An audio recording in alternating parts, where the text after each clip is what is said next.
My name is Richard Daniel Curtis and I'm from Mental Health Courses, and I'm here to tell you the 6 reasons that people don't sign up for mental health first aid training.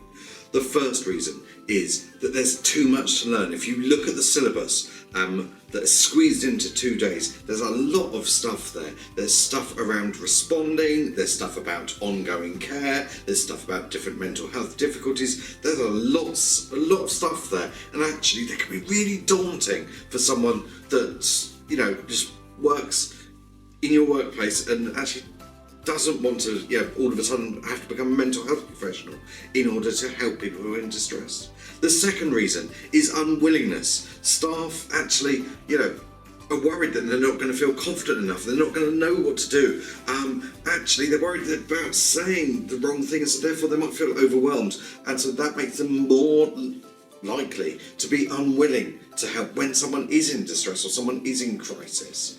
The third reason is blurred lines. If you look at the mental health first aid course, there's a lot of stuff there. It's about responding, it's around care, it's about ongoing support, it's about early intervention, recognising early symptoms of a mental health illness, for example. There's a lot of things there, there's a lot of responsibility, and it's various different roles. There's bits about culture, there's bits about occupational health, and actually for some people it's just easier to avoid it. The fourth reason is around, I'm going to say, fear of just forgetting what they're taught on the course. There's so much being taught, and actually we know from evidence that there's a massive skills drop because actually there's lots of stuff that's then lost over time, particularly over the course of several months, in terms of the skills and the knowledge that's delivered on the mental health first aid course. And so actually, again, another reason that people are worried about going on the course and then forgetting it all because there's so much.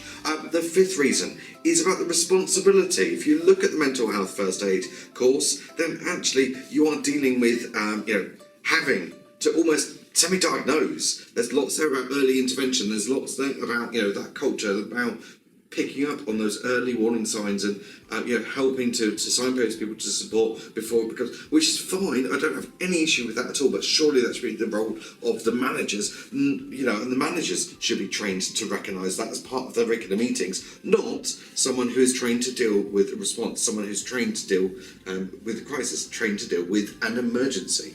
And the sixth reason is fear. Actually, there's a lot around this. If we look at people being expected to do all of the different things that we've spoken about with mental health first aid, actually there's that real concern about that responsibility. What happens if I say the wrong thing, if I do the wrong thing, I don't want to live with that burden. And there's a massive burden there, so you've got that fear. So actually, in reality, if people are avoiding signing up for mental health first aid, the likelihood is that they're scared of it. And so one of the reasons that we've been developing the mental health first responder course is to completely strip that back and actually just teach people how to respond to someone who is in distress, how to respond to a crisis, and that is their role. It's emergency aid, so first response to someone who's in a mental health distress or mental health crisis. It's not all of this extra stuff that comes with it.